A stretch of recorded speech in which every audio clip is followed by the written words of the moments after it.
আজি অসমৰ মুখ্যমন্ত্ৰী সন্মানীয় ডক্টৰ হিমন্ত বিশ্ব শৰ্মা গুৱাহাটী বিশ্ববিদ্যালয়ৰ পৰা নিযুত মইনা আঁচনিৰ যিটো প্ৰপত্ৰ বিতৰণ এইটো আৰম্ভ কৰি দিছে।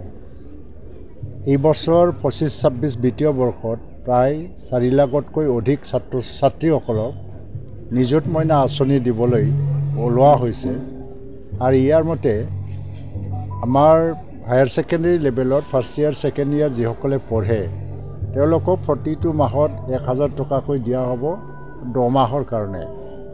আৰু ডিগ্ৰীত যিসকলে পঢ়ি আছে তেওঁলোকক ফাৰ্ষ্ট ইয়াৰ ছেকেণ্ড ইয়াৰৰ কাৰণে প্ৰতি মাহত দিয়া হ'ব 1250 টকা 1250 টকাকৈ।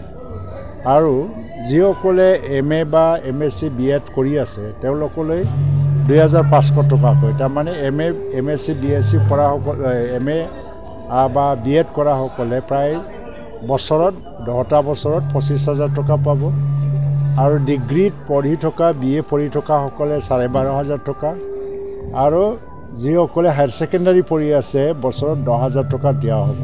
তাৰ উদ্দেশ্য হ'ল যে ছোৱালীবিলাকৰ মাজত মানে স্কুল ড্ৰপ আউটৰ সংখ্যা বহুত বেছি আছিলে। আৰু যিটো এটা গ্ৰছ এনৰলমেণ্টৰ কথা কৈ আছে ইয়াত খুব কম মানে এডমিশ্যন ল'বলৈ আহিছিল। টকা পইচাৰ অভাৱ, মা দেউতাই পঢ়াব নোৱাৰে।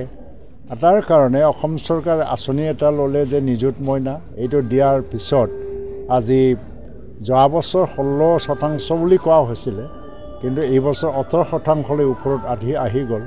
আৰু এনেকৈ মানে এনৰলমেণ্টৰ সংখ্যা বাঢ়ি গৈ আছে। আজি আমাৰ KC কলেজত মই আহিছোঁ, ইয়াৰে কাৰ্যসূচী ৰূপায়ণৰ বাবে মই ইয়াতে প্ৰপত্ৰ বিতৰণ কৰিম। প্ৰায় 300তকৈ বেছি ছাত্ৰ ছাত্ৰীসকলে এইটো পাবলৈ গৈ আছে। আৰু ইয়াৰ দ্বাৰা স্কুল ড্ৰপ আউট আৰু বাল্য বিবাহ এইটো প্ৰায় প্ৰতিৰোধ কৰাৰ ক্ষেত্ৰত বহুতখিনি সহায় কৰিছে। আৰু এতিয়া ছোৱালীবিলাকৰ মাজত কলেজ শিক্ষা ল'বৰ কাৰণে আগবাঢ়ি অহাৰ সংখ্যা বাঢ়ি গৈ আছে।